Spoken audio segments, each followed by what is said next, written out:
to applaud the efforts of all the nations represented here today for the bold and decisive actions taken collectively and with your respective national contexts to address the greatest health emergency that has been witnessed in our lifetime.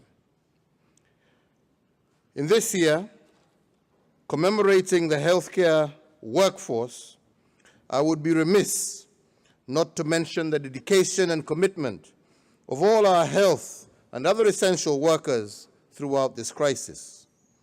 Throughout this pandemic, WHO has been instrumental in galvanizing the actions of governments, scientists, development partners, and the public in taking actions that were needed to contain the transmission of COVID-19.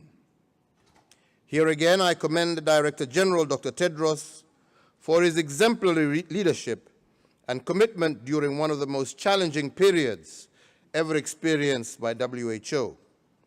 This would not have been possible without the consistent commitment and exceptional expertise, and indeed the sacrifice demonstrated by the entire Secretariat. Throughout the crisis, Dr. Tedros provided strong, clear, and collaborative leadership, and these qualities persuaded the World Health Organization membership to make Dr. Tedros the sole candidate for re-election, a stand which our country, Kenya, strongly supports. As we seek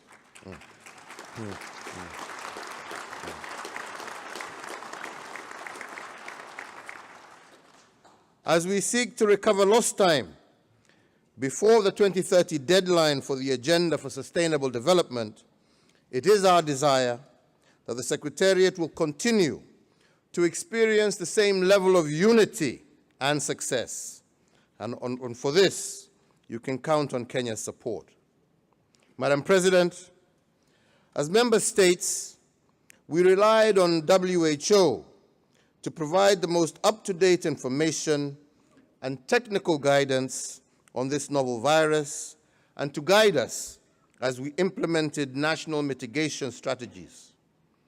Just as we depended on WHO during the early days and months of this pandemic, WHO is now counting on us member states to provide the same lifeline through the provision of sustainable, predictable, and flexible financing. During our tenure as chair of the WHO Executive Board, Kenya has been inspired by the determination of member states to address the long-standing issue which has been highlighted by multiple review panels. I therefore urge this Assembly to take the first bold step towards a better resourced and authoritative WHO. I'm also pleased to note that the G20, which is meeting soon, is prioritizing the financing gap for pandemic preparedness and response through the establishment of a financial intermediary fund. To ensure its success, I would recommend that the equal participation by developing countries should be considered within the governance and decision-making framework for greater legitimacy and buy-in. Madam President, the theme for this year's Assembly is appropriate and also timely. Health for peace and peace for health.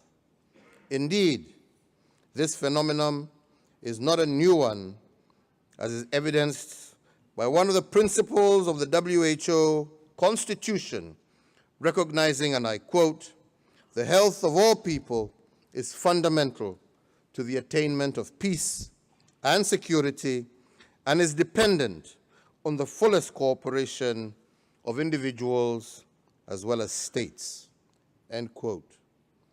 The challenge, therefore, is for us as leaders to determine to what extent health is being used as a tool or a bridge for peace, and conversely, how we can recalibrate our policies to recognize the centrality of peace as a key prerequisite for health. I wish to commend the work of WHO in this area under the Global Health for Peace initiative as part of its contribution to the maintenance or restoration of international peace and security. The unfinished work of the SDGs, compounded by the multiple crises such as conflicts, food insecurity, escalating energy prices, and the consequence of climate change, demand a WHO that is fit for purpose. Enhanced technical and financial capacity of the WHO, particularly at country level, is key if the WHO is to successfully leapfrog member states closer to their national health-related goals aimed at a highly dynamic and challenging environment. We especially welcome the launch of key initiatives such as the WHO Academy, the WHO CTAP, and the related mRNA manufacturing hub and spokes, which will contribute to strengthening or establishing biomanufacturing capacity within developing countries for greater resilience. The COVID-19 pandemic necessitated the rapid development of diagnostics, therapeutics, vaccines, and other global public health goods. The pandemic, however, also exposed the over-dependence of developing countries to external markets, thereby hampering efforts to ramp up production of the necessary health products as well as technologies. To support the sustainability of new manufacturing initiatives, all stakeholders must come together to address the financing, coordinated technology transfer, including affirmative action, as well as market access for locally manufactured products. Going forward, we would urge Gavi, the Global Fund, PEPFAR, and other major vaccine and essential medicines purchasing organizations to lead the way in prioritizing procurement of these locally manufactured health products from the countries they serve most.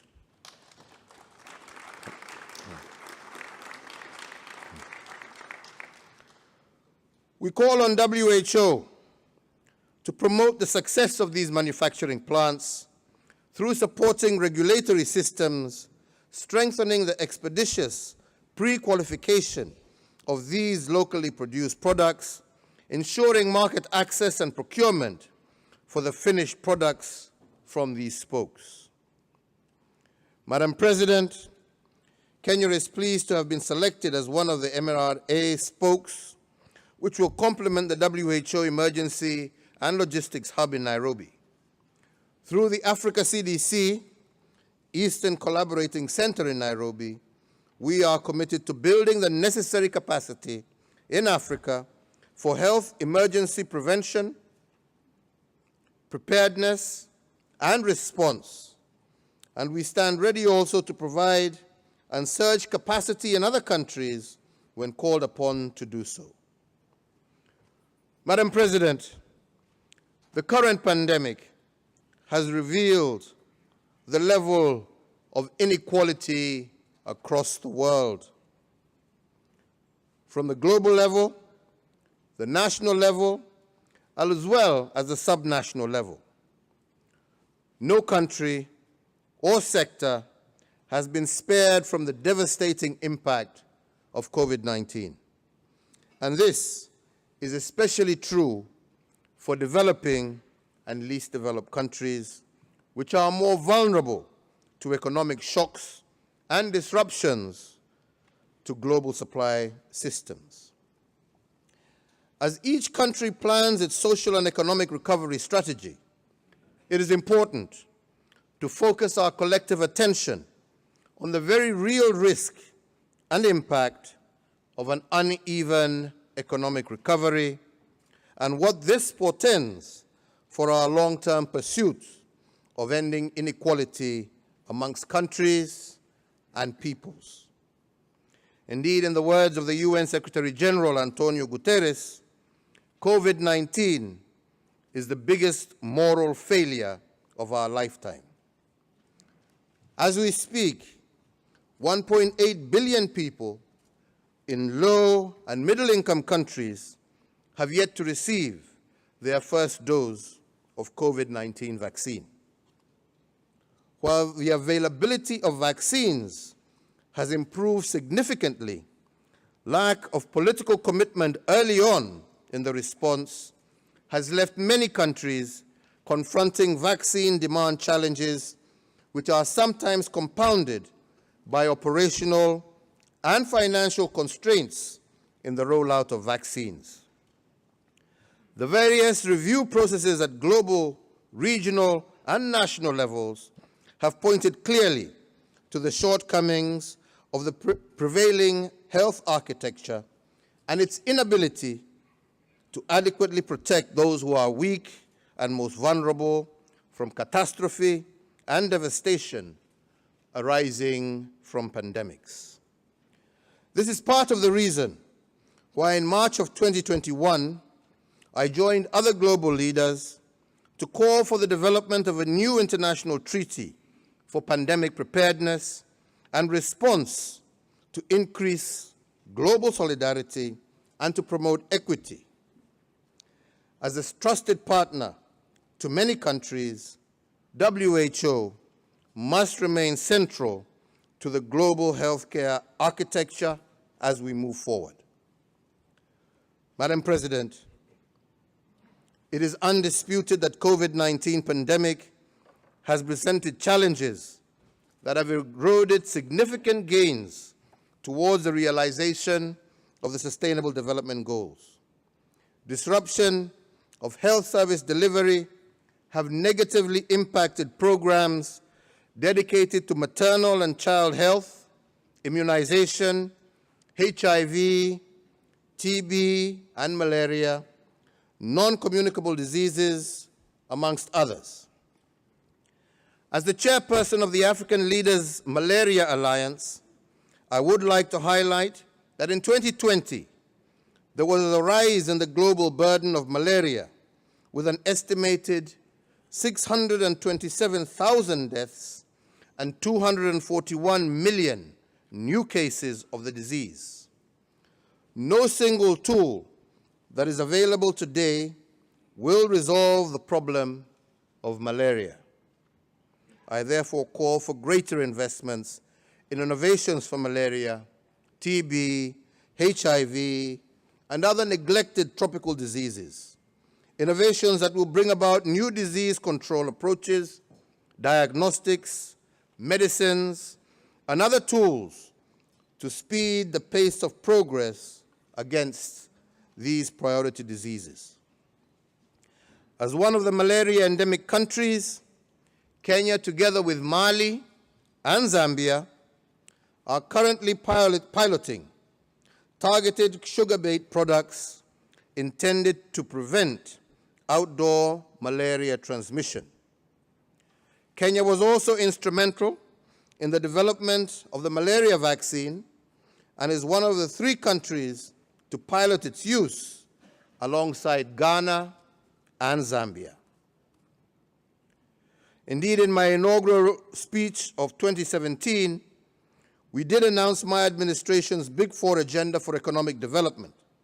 And among these was the promise to attain universal health coverage by the year 2022. In addition to food security, affordable housing, and manufacturing, but to attain UHC, my administration, with the invaluable support of the WHO, has undertaken major policy and legal, as well as administrative reforms within our health sector. To ensure successful implementation of UHC, and in partnership also with the private sector, my administration has also invested in health infrastructure and development of a digital health platform to support the effective monitoring of our health sector. With regard to maternal and child health, Kenya's Linda Mama program has improved the provision of high-quality maternity delivery services in public health facilities, and this for free.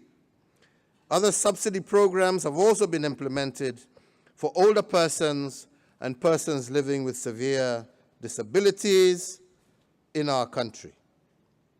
While much progress, therefore, has been made, we continue to work with our development partners as well as our private sector partners to address challenges related to shortages of skilled healthcare workers, low insurance coverage for the population, inadequate financing for health, inadequate infrastructure and equipment, disparities also in access to services by geography and populations, as well as emerging external threats such as climate change occasioned by global warming and other geopolitical threats.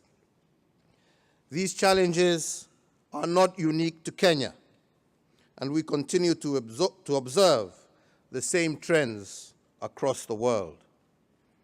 Additionally, we have witnessed a sparked rise in the prices of food and fuel, affecting developing and least developed countries the hardest, and yet we have no role in this particular crisis.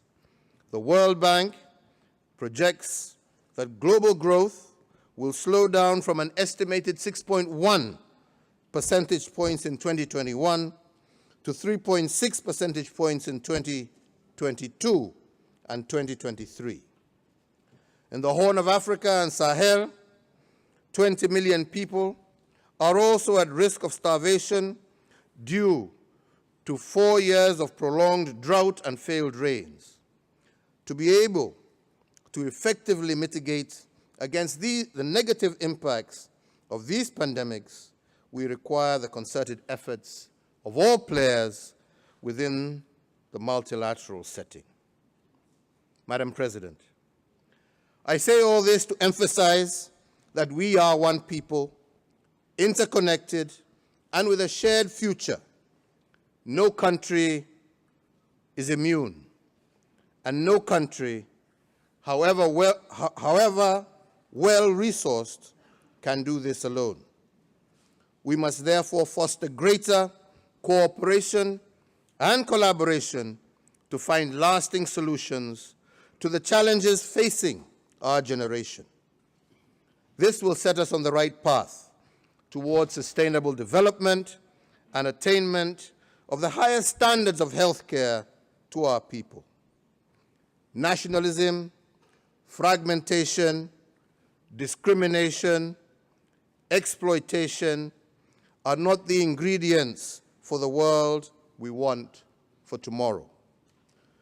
More than ever before, we must all recommit to the principles of the UN Charter and empower our multilateral institutions to assist countries to respond to present crises, rebuild our economies and societies, and address climate change and its impacts. In conclusion, I wish to once again underscore that the foundations for building a better tomorrow must be laid by all of us today. Every one of us here has the power to shape the next chapter in our common history and our common destiny. Let us, without hesitation, take bold decisions and actions to ensure that we realize our common aspiration to promote health, keep the world safe, and serve the vulnerable. Together, let us ensure that we have a legacy of cooperation, solidarity, equity, and inclusiveness, and I am more convinced that this can happen, and my friends, it is within our reach if we do work together. I thank you all for your attention. Thank you.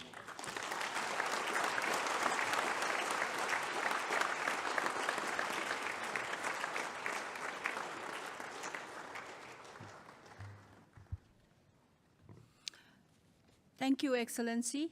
I have now the honor to invite the President of Croatia, His Excellency, President Zoran Milanovic.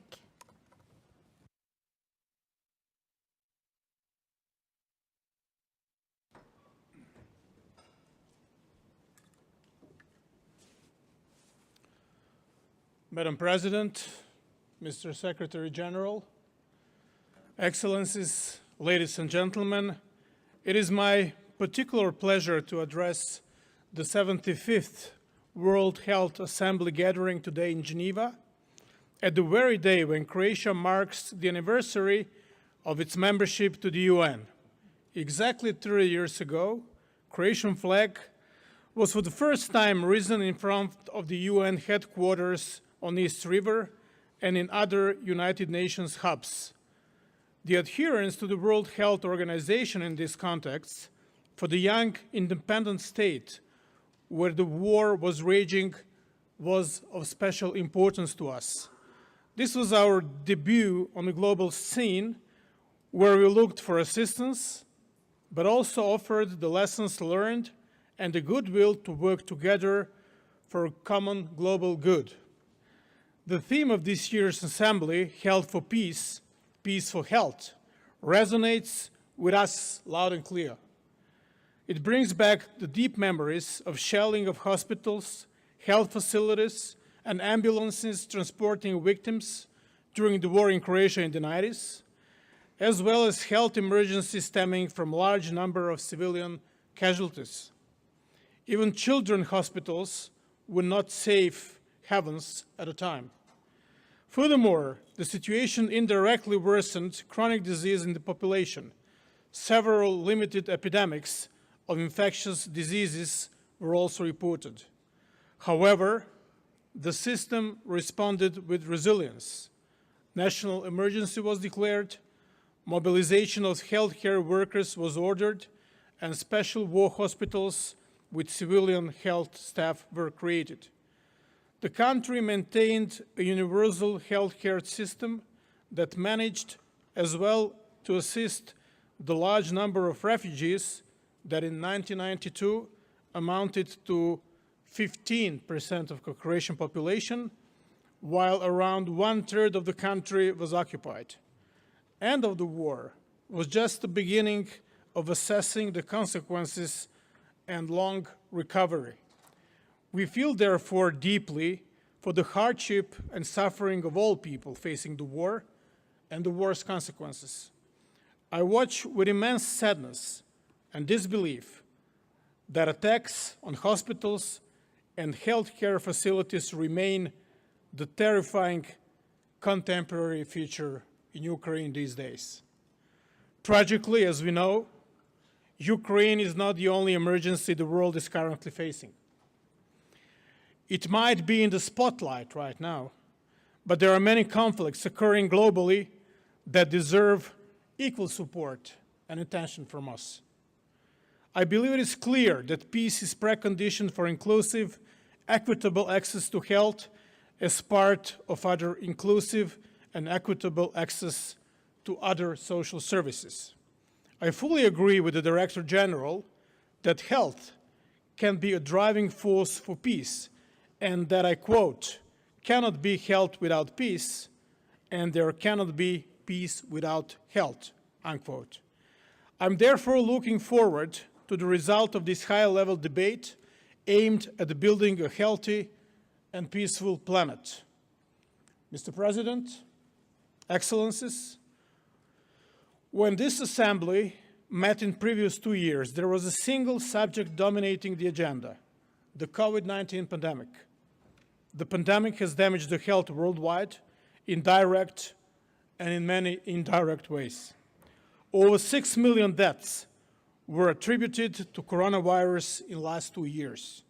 The pandemic has been a severe disruption to health systems, economies, and for society worldwide. Its consequences affected the progress in health-related targets in SDGs and undermined the overall health of world population. Mental health remains a particular concern, and new generations have been seriously impacted. The resilience and preparedness of the national health systems have been seriously challenged. In Croatia, during the first COVID-19 pandemic wave, the devastating earthquakes further stretched the health system.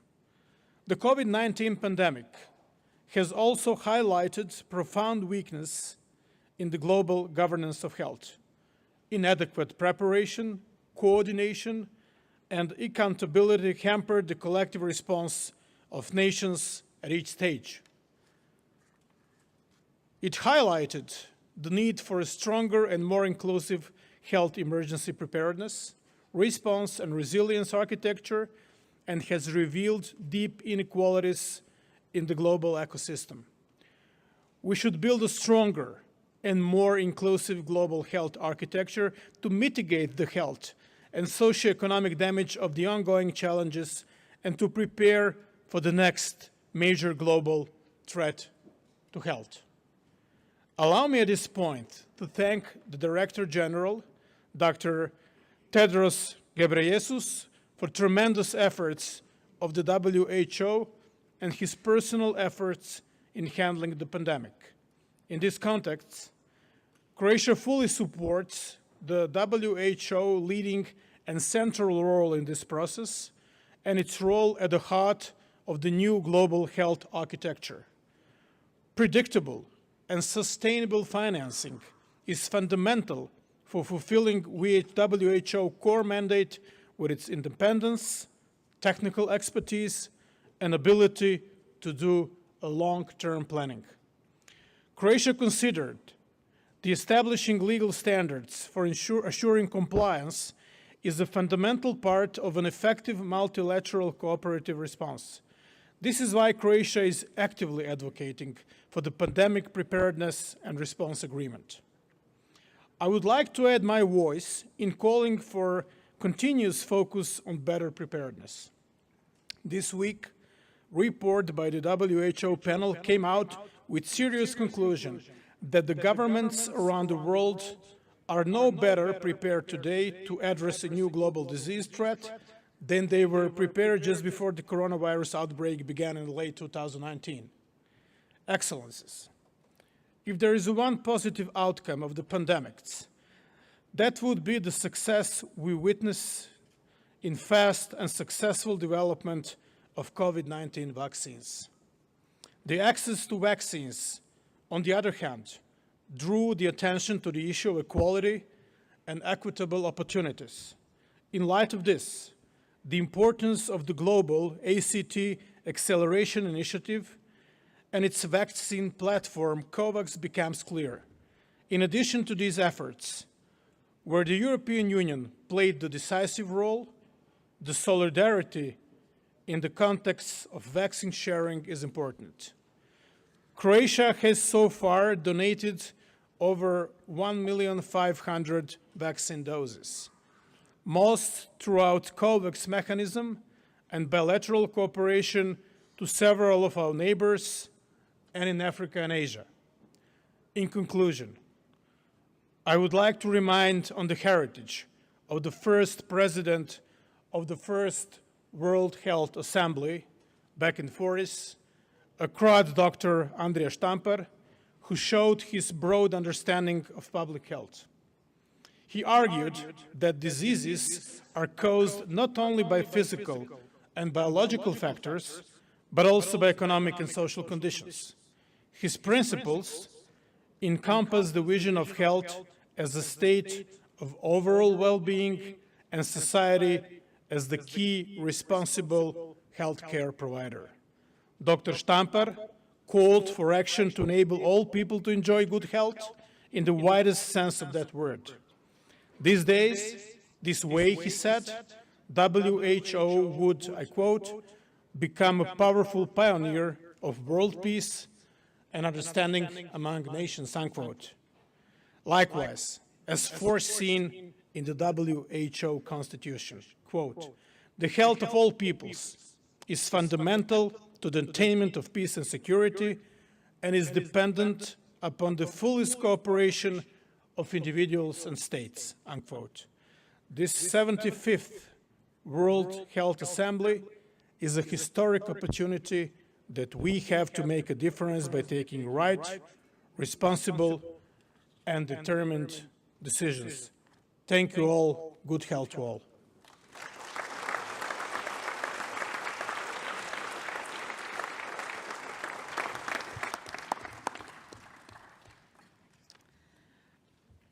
Thank you, Excellency. I understand His Excellency, the President of Croatia, will have to attend to an urgent matter and will therefore seek leave of us. We thank him for his participation. Thank you.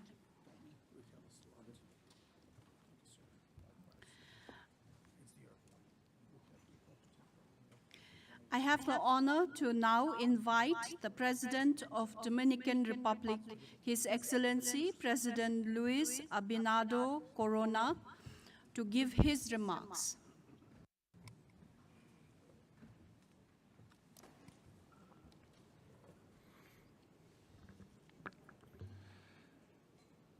Honorable Distinguished Dr. Tedros Ghebreyesus, Director General of the World Health Organization, distinguished Mr. Wegmer, the President of the 74th World Health Assembly, Your Excellencies, Heads of State and Government and Vice Presidents, here present, and who are also joining us virtually, distinguished Heads of Delegation of the Member States of this organization, ladies and gentlemen. For me, it's a true honor to address this distinguished assembly on behalf of the Dominican people, both to congratulate your efforts in this so difficult time, as to encourage the continuation of your work in favor of universal solutions. I would like to thank the World Health Organization, and particularly its Director, Dr. Ghebreyesus, for your invitation to share with you our experience of facing the pandemic and to express the recognition of leadership in our country in the fight against COVID-19. At a time in which the pandemic caused by COVID-19 is still ongoing, and at the time of a terrible action of war affecting global peace, we welcome that this assembly is taking place under the initiative that the Director General has designated Peace for Health and Health for Peace. Following 2 years of a pandemic which has tested humanity and all of its institutions, this meeting is an historic opportunity to strengthen universal architecture for security and health. The toll of victims of this disease is counted in millions. They no longer have an identity, they have become a statistic. However, the legacy of those lost can never be forgotten. Now, even with almost all restrictions lifted, as this organization states well, we must stay alert, take care, and keep our guard high in this changing and constantly adapting world. In the Dominican Republic, we have learned that flexibility in decision-making has been decisive to win some of the battles in this health war. We have therefore taken a decided step to ensure interventions in vaccination, the administration of innovative medicines, and the swift confinement based on local knowledge of our doctors and on our prior research. We are moving forward, extending our vaccination program, issuing a third dose. A cross-cutting decision, which without any doubt has been fundamental for ensuring that we have not exceeded an overall fatality rate of 0.75, one of the lowest in the world. The lessons learned from the pandemic open up the way for a new international pact in favor of global governance in health. Governance which must be built upon solidarity, both in the dissemination of knowledge, in technologies, in more adequate public policies for risk management and the management of health threats, as well as equitable access to therapeutics and vaccines that are currently available. We understand that as part of the tragedy which has shaken our nations, colleagues have had to prioritize their populations and guarantee immediate access to the most effective solution available: vaccines. But here, at this assembly, we must review our criteria of solidarity, committing going forward to the right to health of all citizens of the world, regardless of where they live. It is necessary that we reassess the criteria and mechanisms on the basis of which we provide access to developing countries to the essential inputs to allow them to continue to progress in eradicating the pandemic and to attenuate its impact domestically. The Dominican Republic, in view of this reality and despite its limited resources, has decided to make donations of vaccines to other countries of the region, always motivated by the solidarity which defines all Dominicans. Here we would like to highlight that the socialization of knowledge, of research, and of efforts to innovate with new strategies, technologies, and new therapeutic molecules to fight against COVID-19 will contribute to the exponential development of our fight against this pathogen, as well as against future threats and pandemics. And looking forward to the future, we have entered into dialogue with other countries of the region to pool our most distinguished researchers in a cutting-edge laboratory which will allow us to investigate, research, and develop our own vaccines. Allow me to share with great pride our national experience, how we have faced the challenges raised by the pandemic, its impact, good practices, and the important results achieved. We have managed to be a country open to the world, with one of the lowest fatality rates on the planet. This is born not out of chance or a turn of fate, but rather rigorous, well-planned, responsive policy, and thanks to our healthcare professionals, to whom we are eternally grateful for their work. During this pandemic, to date, we have recorded 581,044 cases, with 576,006 recoveries, and 4,377 deaths.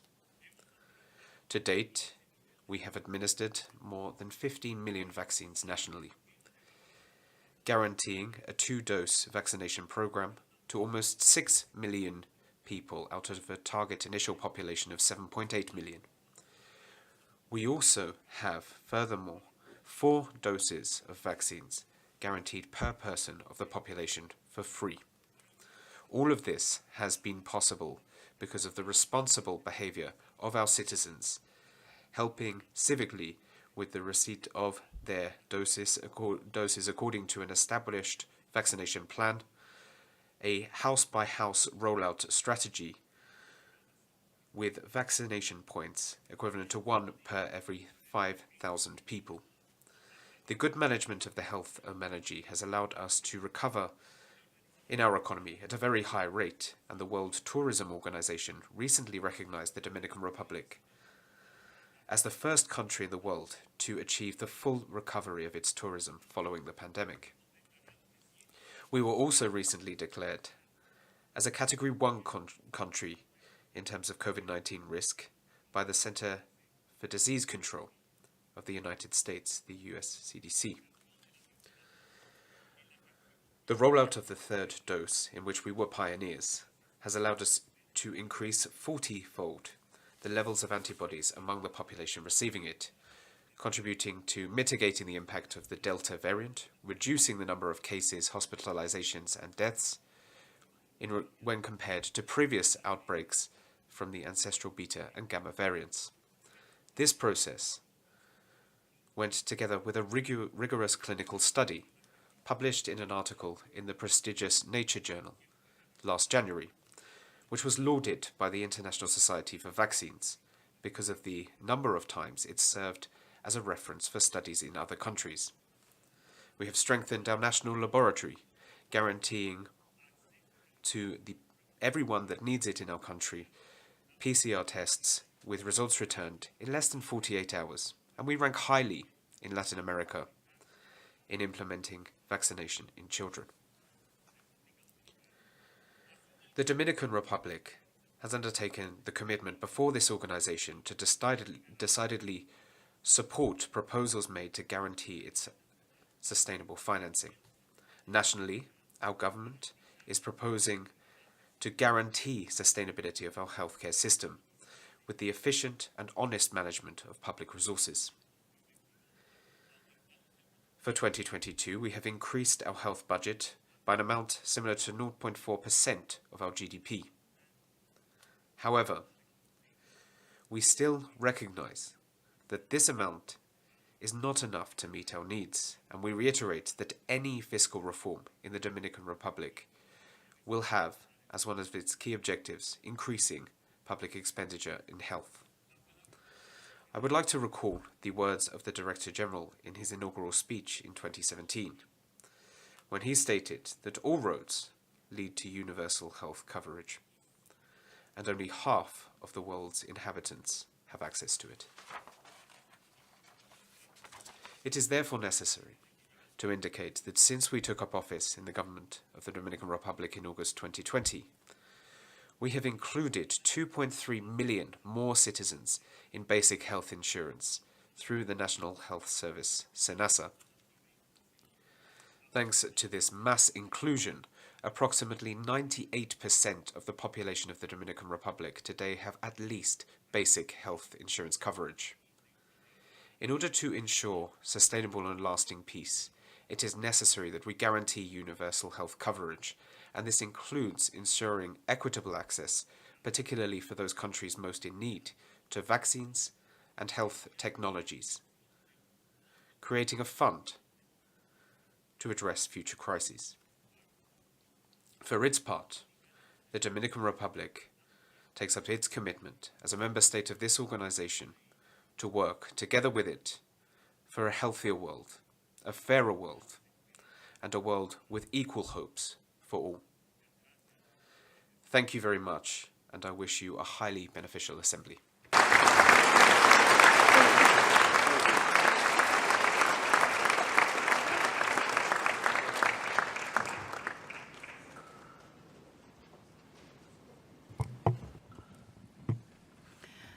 Thank you, Excellency. I have the honor to now invite the President of Botswana, His Excellency President Eric Masaise.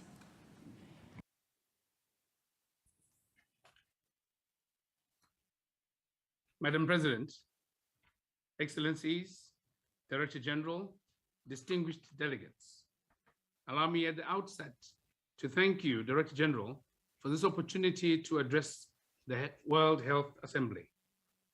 I am indeed humbled to be able to share Botswana's health trajectory, particularly in the midst of our efforts to recover from the COVID-19 pandemic.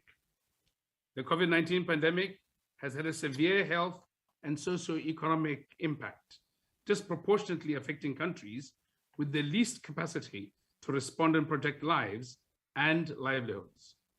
This is in addition to being faced with several issues, including worsening poverty, humanitarian crisis, increasing geopolitical instability, and climate issues, among others, which require our collective action and global solidarity.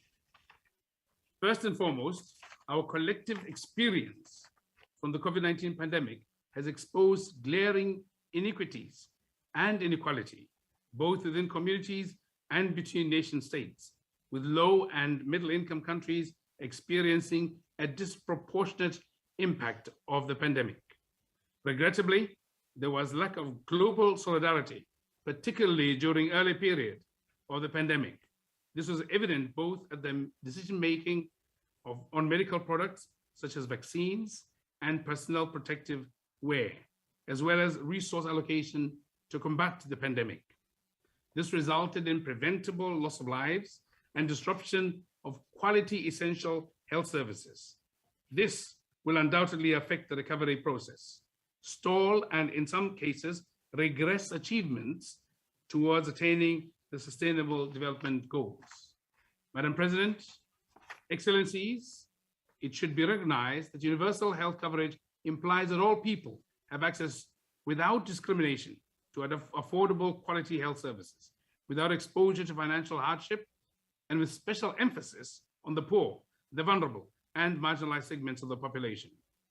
This holistic framing of responses to health issues in public policy underscores the determination and willingness to safeguard the national economies while striving to protect the lives and livelihoods of their constituents. To this end, post the peak of the COVID-19 pandemic, Botswana acknowledges the changing global trends that require strengthening our health systems to achieve universal health coverage as a means of attaining the Sustainable Development Goals.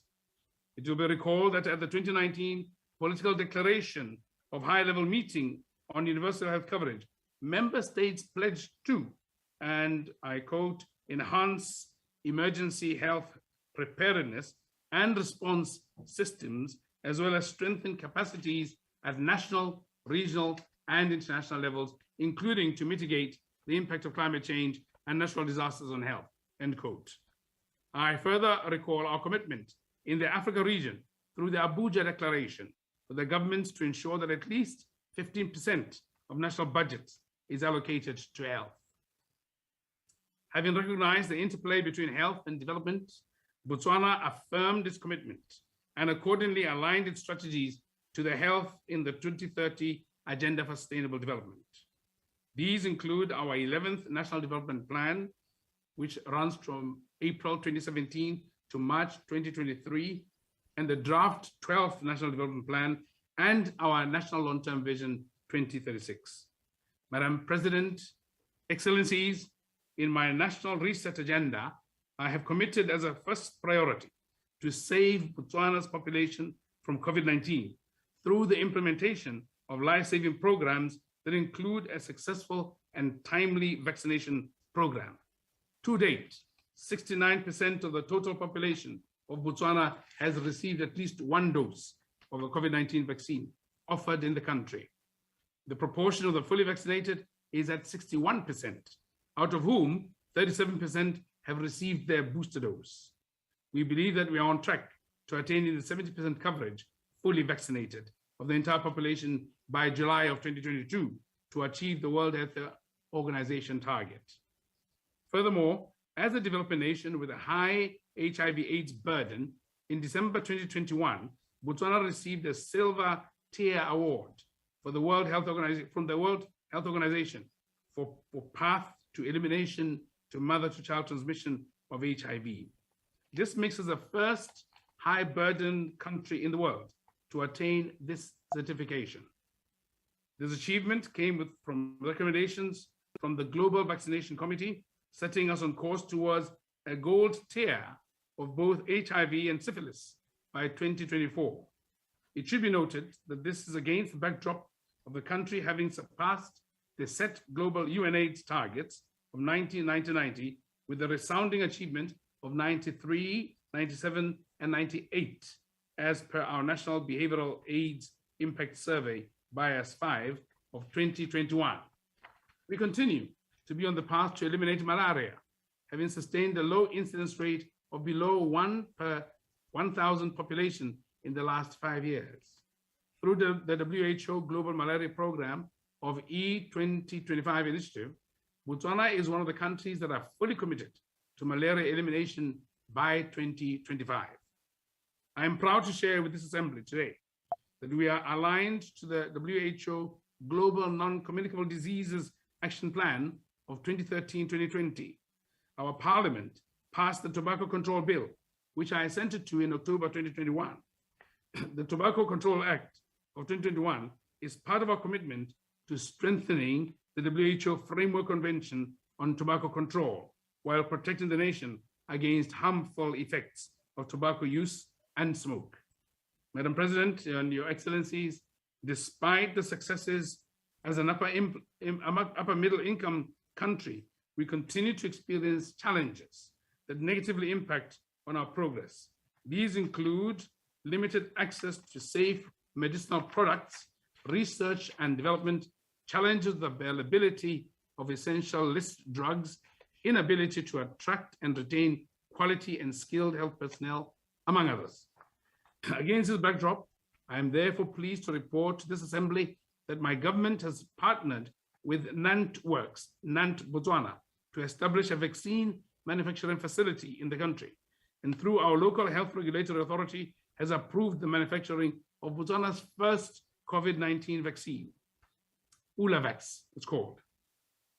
The facility was launched on the 28th of March, 2022, and will be housed at the Botswana Digital and Innovation Hub's Science and Technology Park. Nant Botswana will manufacture and produce not only vaccines for COVID-19, but also for cancer treatment and next generation cell-based immunotherapy, among others.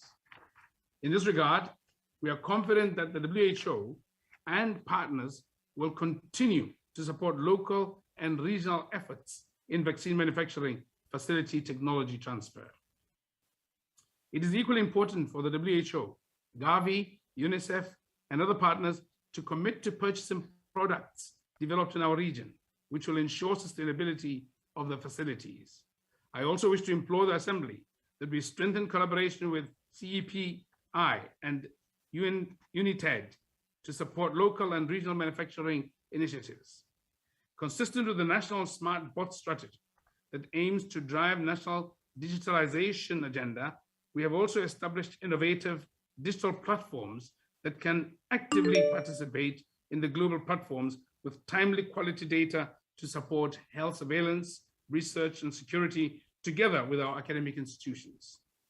Madam President, Excellencies, given our collective goal to recover equitably from this pandemic, and in recognition of the constraints of preparedness and response to a global pandemic, Botswana fully supports the elaboration of an international legal instrument under the auspices of WHO.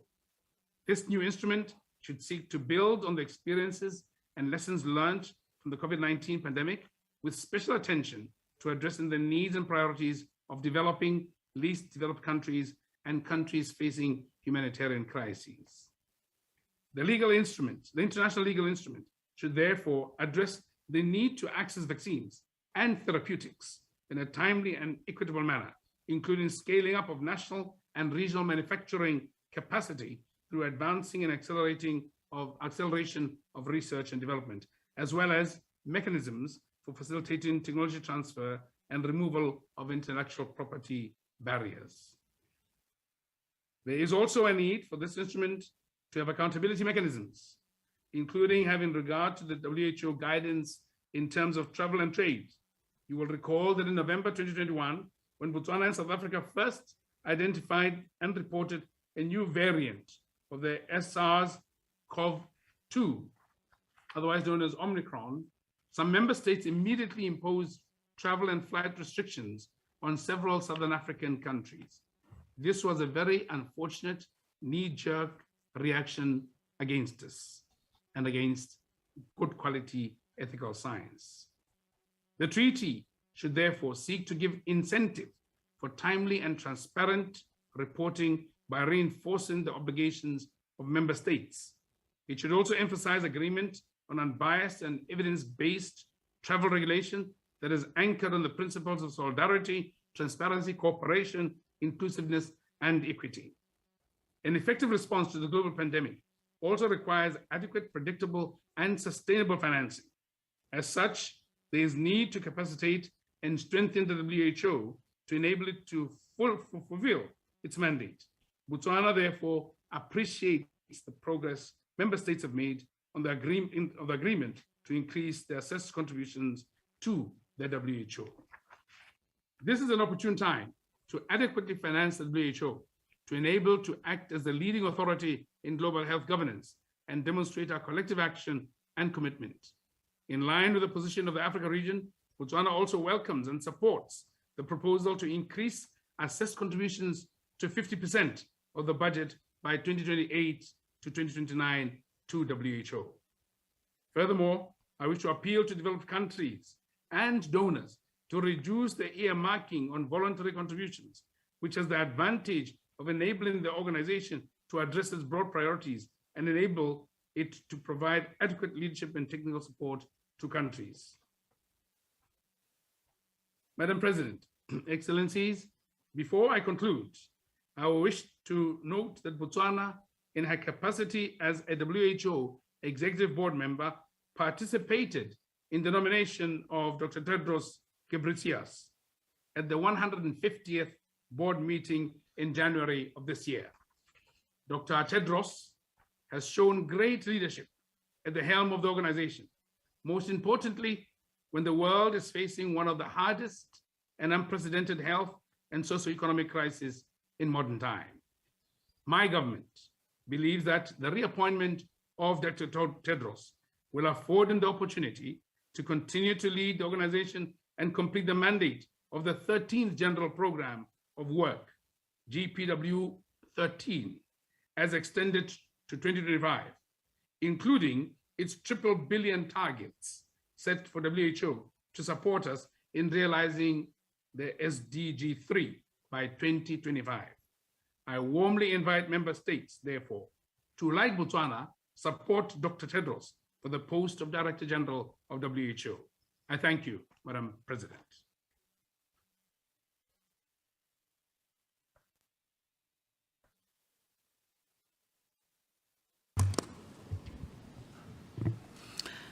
Thank you, Your Excellency. I now have the honor to invite the Vice President of Ecuador, His Excellency Alfredo Enrique Borrero Vega, to make his statement.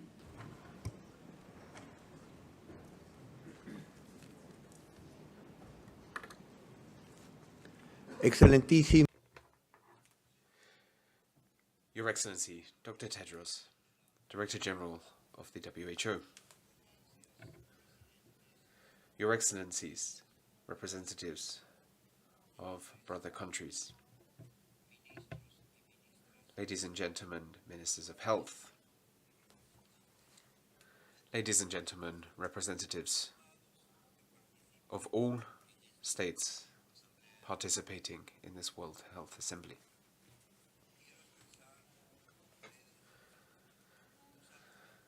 I'd like to extend to you a heartfelt greeting to you as a doctor and currently as the Vice President of the Republic of Ecuador.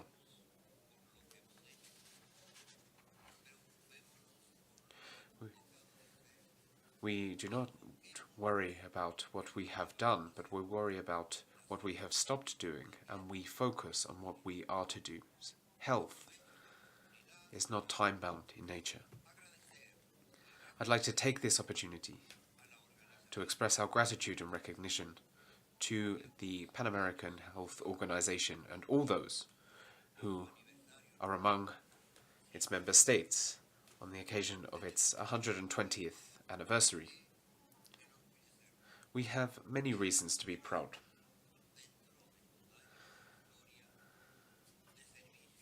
And we must and do celebrate over those many years of service, important efforts and achievements made in favor of public health. Thank you to the organization for its leadership and its commitment. The entire world is facing multi-dimensional crises and increasing conflicts. The increasingly acute cry for help on our climate, and the heavy shocks of a pandemic which is ongoing. These have posed many and new challenges. The need to strengthen dialogue and an obligation for change toward a new era for public health in our world.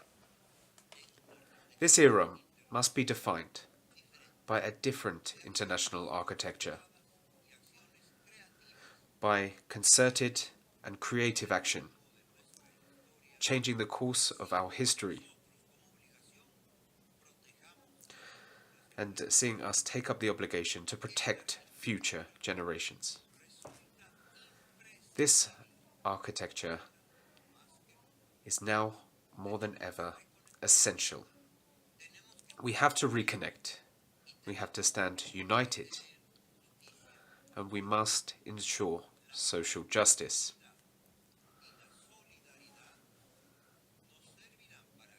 Sustainability and solidarity will serve as a guide for all of our nations.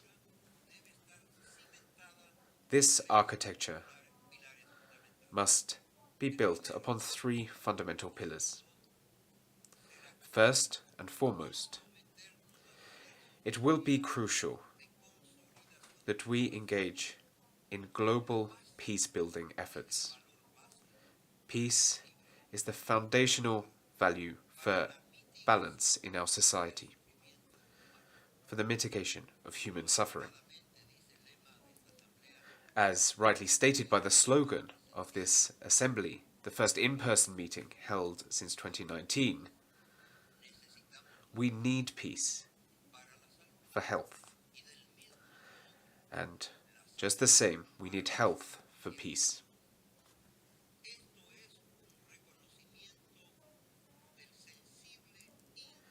This is an expression of recognition of the sensitive and interdependent nexus between peace, security, development, and health.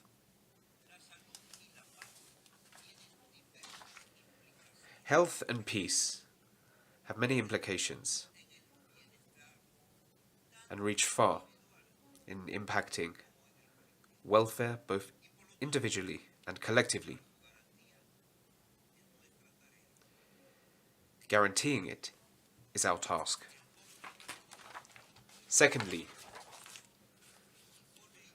strengthening health systems, and with that, building capacity for preparedness and for response, cultivating resilience faced with pandemics. In order to build this resilience and to ensure greater capacity, and in order to ensure robust global governance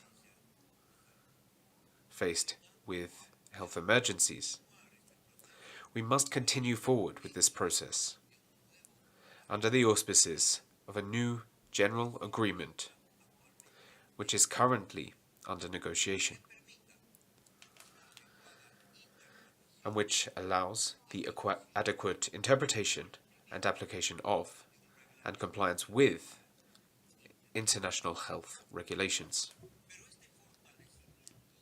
But this strengthening of capacity also requires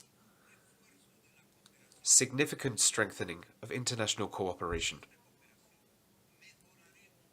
With that cooperation, we will improve our systems for alert, for surveillance, for the dissemination and exchange of information,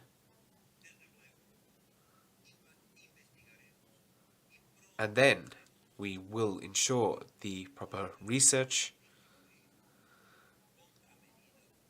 and we will produce and distribute countermeasures, among others.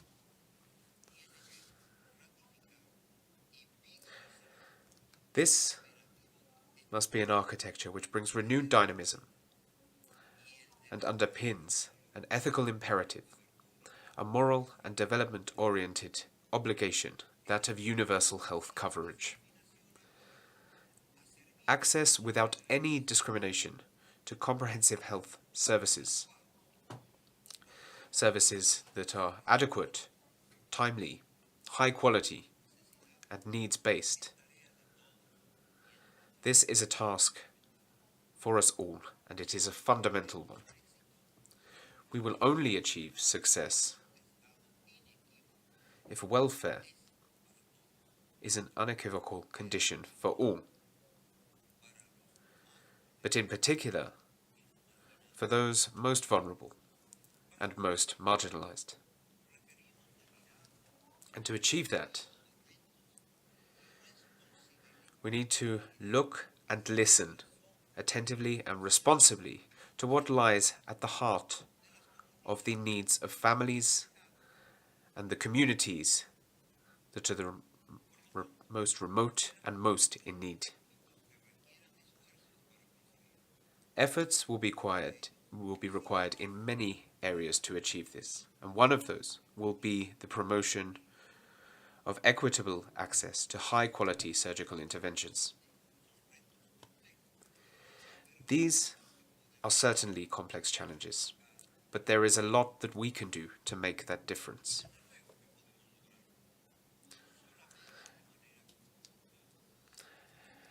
And we can achieve this, but only together with a spirit of solidarity and cooperation.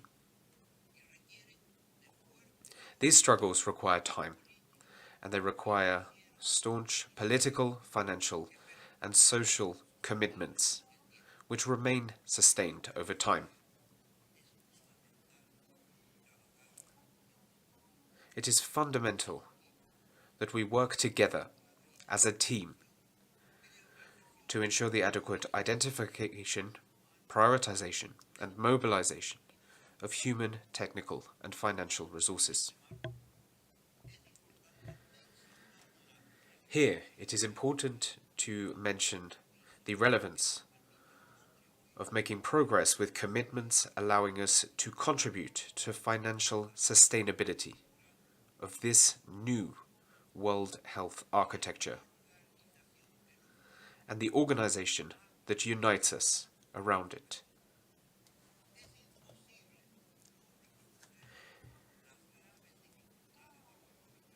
It is impossible to not recognize the serious economic difficulties that many member states are facing.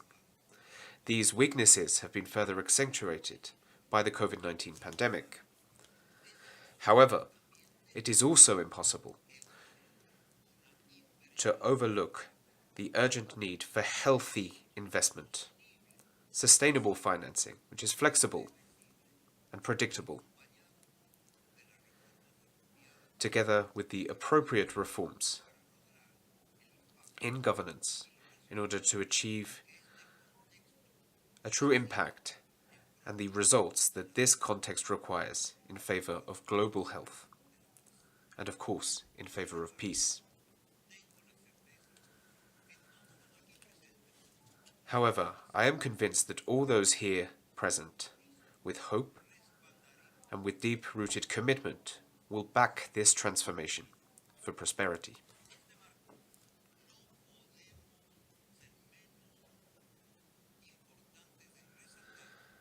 And here it could not be less important to highlight the role and the significant work that the World Health Organization has always done on the front line, making great efforts in favor of health for all. This is the motivation that drives us all together.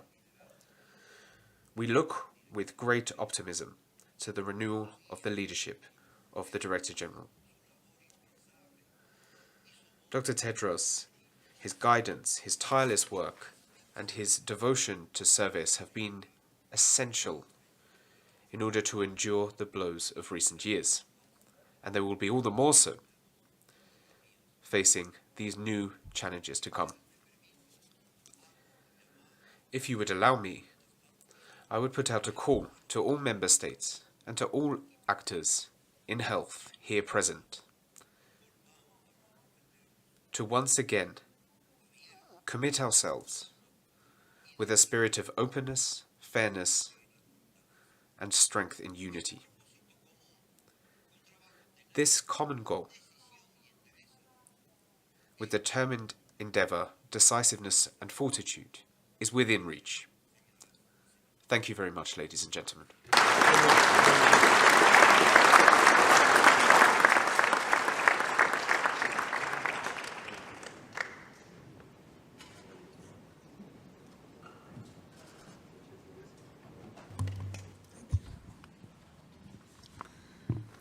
Thank you, Excellency. I now have the honor to invite the Secretary General of the United Nations, His Excellency, Mr. Antonio Guterres. Excellencies, guests, dear colleagues and friends, this year's World Health Assembly arrives at a time when global health continues to be challenged like never before. Climate change and pollution, conflicts, deepening poverty and inequality, stretched and underfunded health systems, and the third year of COVID-19. The pandemic is a stark reminder of the deep connections between human health and the health of our world, and the moral test that humanity is tragically failing because of inequitable access to vaccines and hoarding. But throughout this crisis, the World Health Organization has been a steadfast source of hope and support. The women and men of WHO are not only on the front lines of the COVID-19 response, scaling up vaccinations, testing and treatments, they are leading the battle against other preventable diseases like measles, tuberculosis, typhoid, malaria, cervical cancer, hepatitis, and HIV/AIDS. They are safeguarding access to primary health care, clean water, and basic sanitation. Community by community, they are pushing us closer to our goal of universal health coverage for all. And they are gathering the world around preparedness to address and even prevent future pandemics. But across this essential work, WHO needs global support and investment. Sustainable funding is one of the top issues being discussed at this year's Assembly.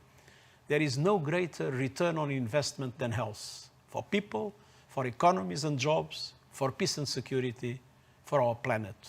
Health is hope. So, as you gather for this Assembly, I urge you, invest in a healthier future for all. Invest in hope.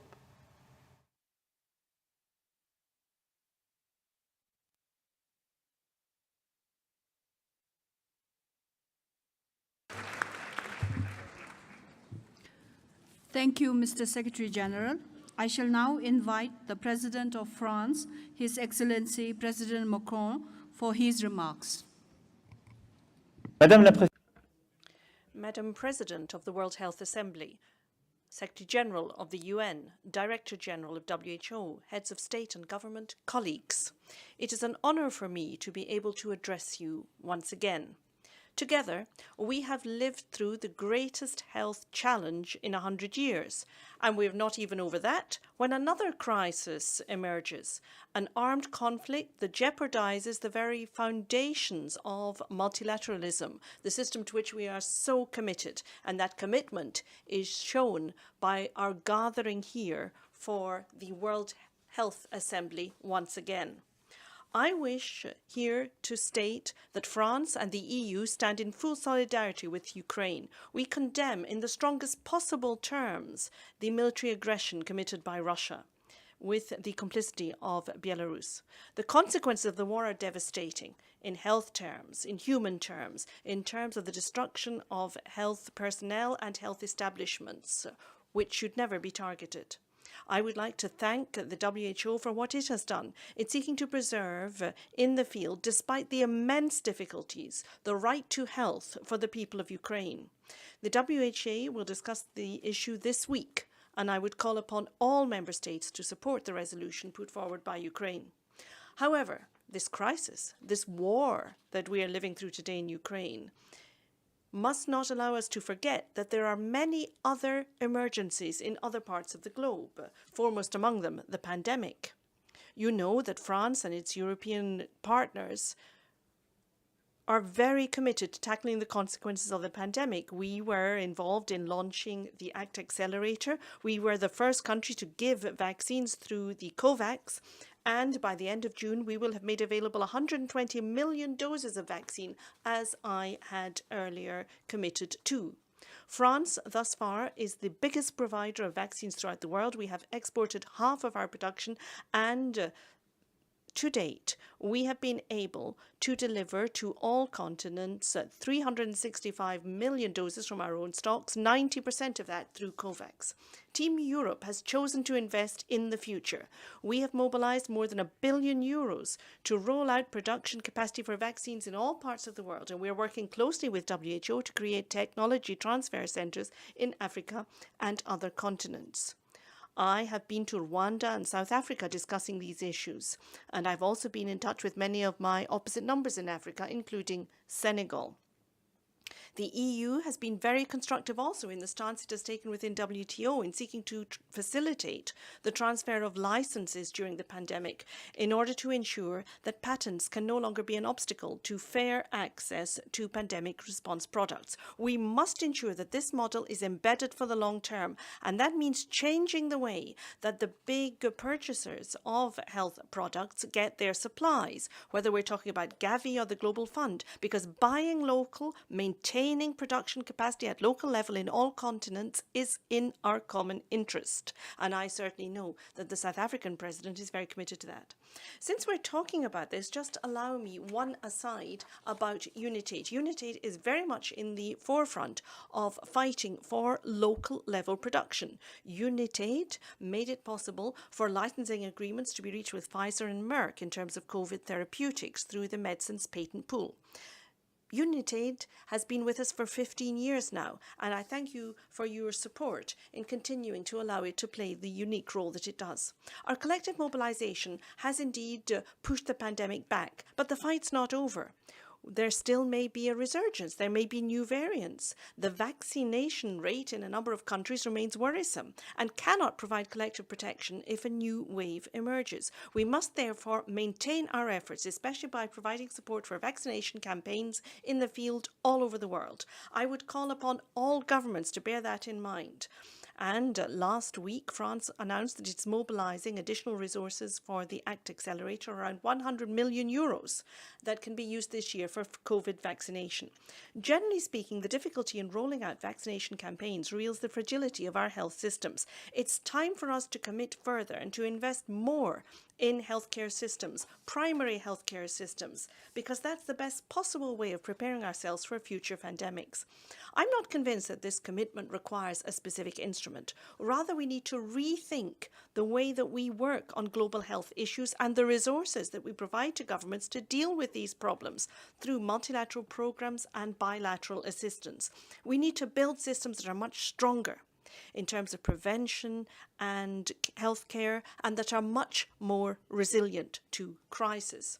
We've already seen that many organizations and major financial institutions on the global scene, some of which, like the Global Fund for AIDS, tuberculosis and malaria, have recognized this and are indeed resetting the way that they approach these issues. The priority for me is strong support for those organizations, ensuring that their mandates include as a key issue the strengthening of locally based healthcare.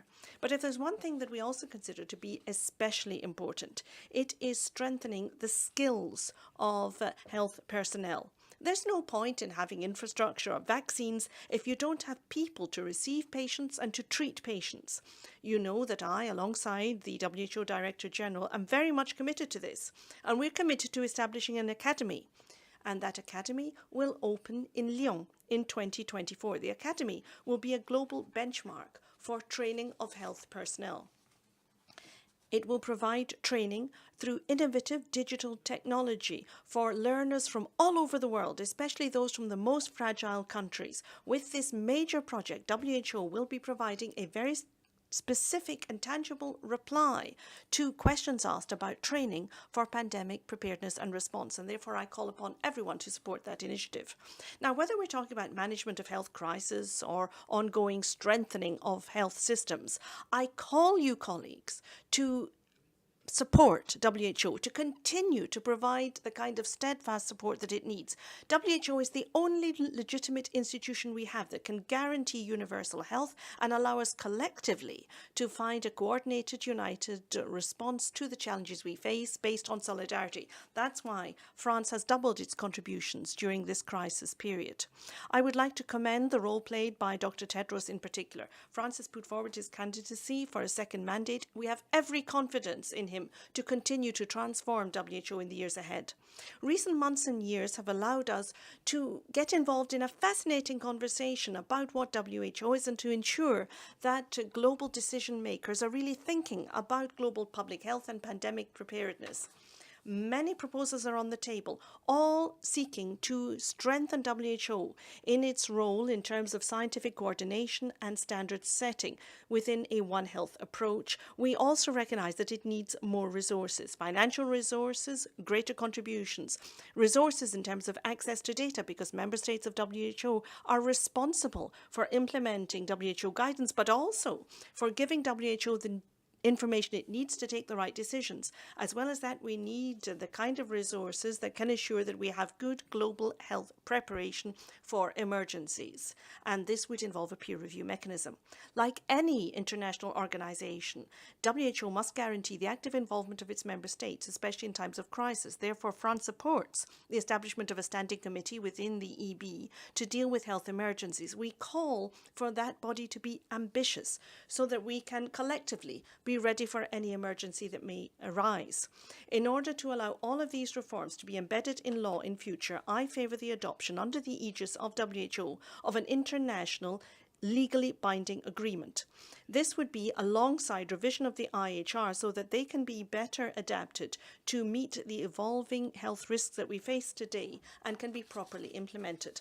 I count on all members of WHO and on the Director General's ability to get everyone on board in order to ensure that we can conclude all of this work. We need that if we are to have free and open science that is free from any political pressure. We also need effective measures and mechanisms to prevent crisis and respond rapidly to them. We need mechanisms that can allow us to organize ourselves together so that we can deal with crises when they do arise. That's true for this pandemic, but it's also going to be true for anything we may face in the future.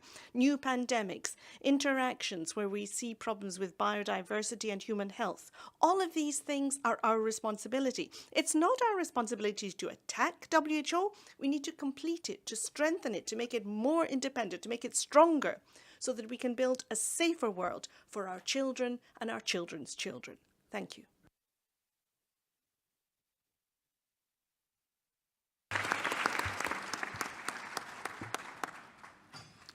Thank you, Your Excellency. With immense pleasure, I shall now invite the Prime Minister of Bangladesh, Her Excellency Sheikh Hasina Wazid.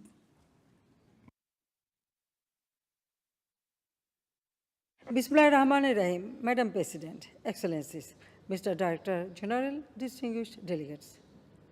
I am happy to join you virtually at the 75th World Health Assembly. I thank Mr. Tedros for inviting me. COVID-19 pandemic is still having huge impacts on lives and livelihoods around the world. In Bangladesh, we managed to tackle its threats through a combination of healthcare, fiscal and social safety measures.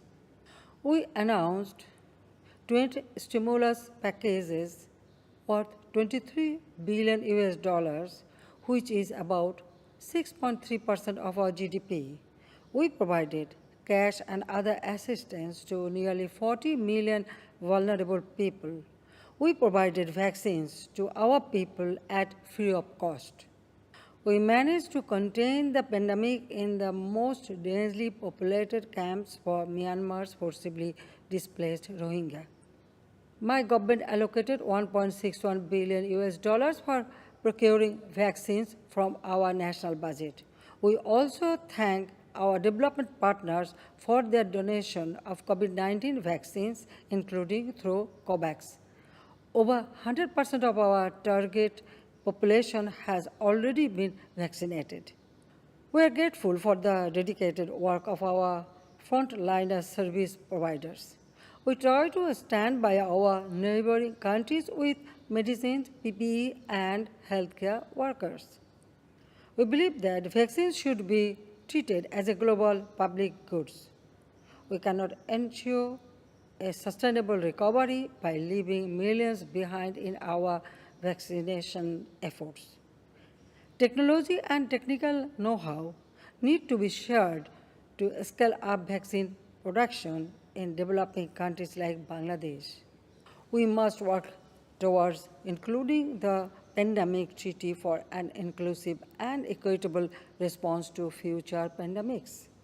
Ladies and gentlemen, we must give added attention to climate change impact on the disease burden. Bangladesh stands ready to collaborate on medical research, including for neglected tropical diseases. Antimicrobial assistance needs to be addressed in a concerted manner. We must remain focused on non-communicable diseases expanding in developing countries. We need to invest further in research and access for cancer and diabetes treatments. Mental health issues deserve to be addressed as part of our health emergency response. We seek international support in preventing road accidents, drowning, and other public health hazards.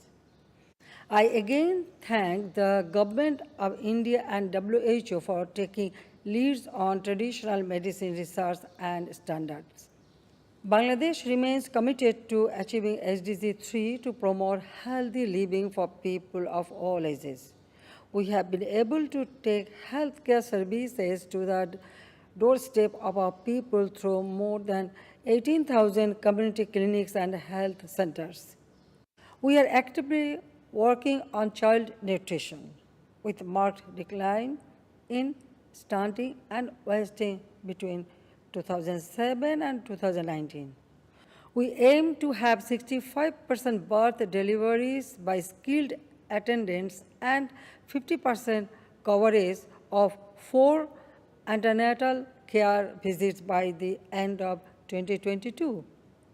Distinguished delegates, WHO remains the most important actor in global health governance. We must provide sustainable financing and allow necessary reforms to enable WHO to support health systems around the world. Bangladesh commits to do its part in line with our priorities for public health and diplomacy. I thank you all.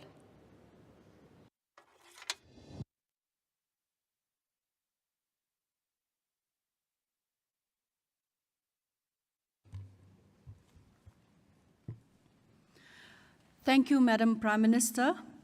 We would like to sincerely thank all our distinguished guests for their words of encouragement and solidarity.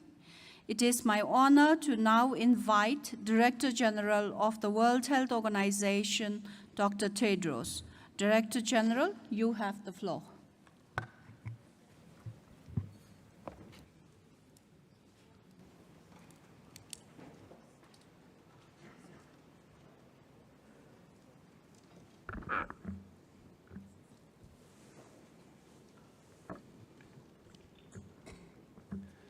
Thank you, Your Excellency Minister Dangmo, President of the 74th World Health Assembly, Excellency President Kenyatta, and Your Excellency President Masisi, Excellency President Milanovic, Excellency President Abinader, Excellency Vice President Borrero, and also Excellency Federal Councillor Berse, Excellencies, dear colleagues and friends. Before I continue, I'd like to also recognize the video message from President Macron, from Prime Minister Hasina, and from Secretary General Antonio Guterres. It's good to see you. It has been a while. For more than 2 years, technology has allowed us to continue meeting and to continue our work together. But as you also know, there is no substitute for meeting face to face. And I look forward to this week, to our conversations, and to moving ahead on the challenges that confront us all. The COVID-19 pandemic has turned our world upside down. Our world has endured great suffering and endures it still. I know how difficult the last 2 years have been for you and the people we serve together. People have lost their lives, loved ones, and livelihoods. Health systems have been strained to breaking point, and in some cases, beyond. Health workers have labored under extreme circumstances. Some have paid the ultimate price, and we have lost others to stress and depression. Communities have faced great disruptions to their lives, with schools and workplaces closed, and the burden of isolation and anxiety.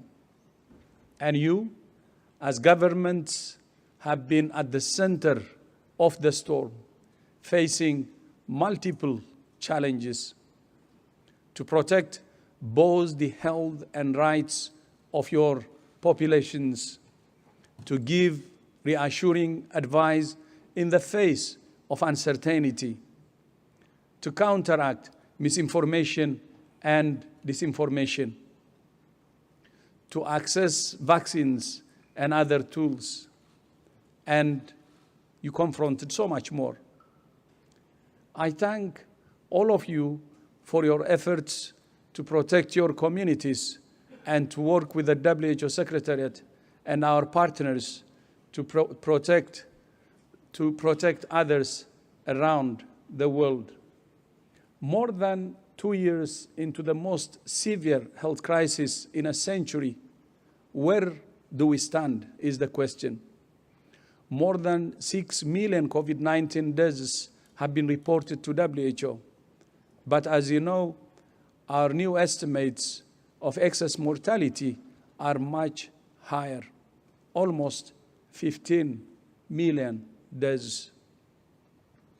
Reported cases have declined significantly from the peak of the Omicron wave in January of this year. And reported deaths are at their lowest since March 2020. In many countries, all restrictions have been lifted and life looks much like it did before the pandemic. So, is it over? No, it's most certainly not over. I know that's not the message you want to hear, and it's definitely not the message I want to deliver. There is no question we have made progress. Of course, we have made progress. 60% of the world's population is vaccinated, helping to reduce hospitalizations and deaths, allowing health systems to cope and societies to reopen. But it's not over anywhere until it's over everywhere. Reported cases are increasing in almost 70 countries in all regions, and this is in a world in which testing rates have plummeted, and reported deaths are rising in my continent, the continent with the lowest vaccination coverage. This virus has surprised us at every turn, a storm that has torn through communities again and again, and we still can't predict its path or its intensity. We lower our guard at our peril. Increasing transmission means more deaths, especially among unvaccinated, and more risk of a new variant emerging. Declining testing and sequencing means we're blinding ourselves to the evolution of the virus. And almost 1 billion people in lower income countries remain unvaccinated. Only 57 countries have vaccinated 70% of their population, almost all of them high-income countries. We must continue to support all countries to reach 70% vaccination coverage as soon as possible. including 100% of those aged over 60, 100% of health workers, and 100% of those with underlying conditions.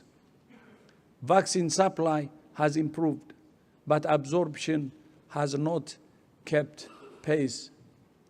In some countries, we see insufficient political commitment to roll out vaccines.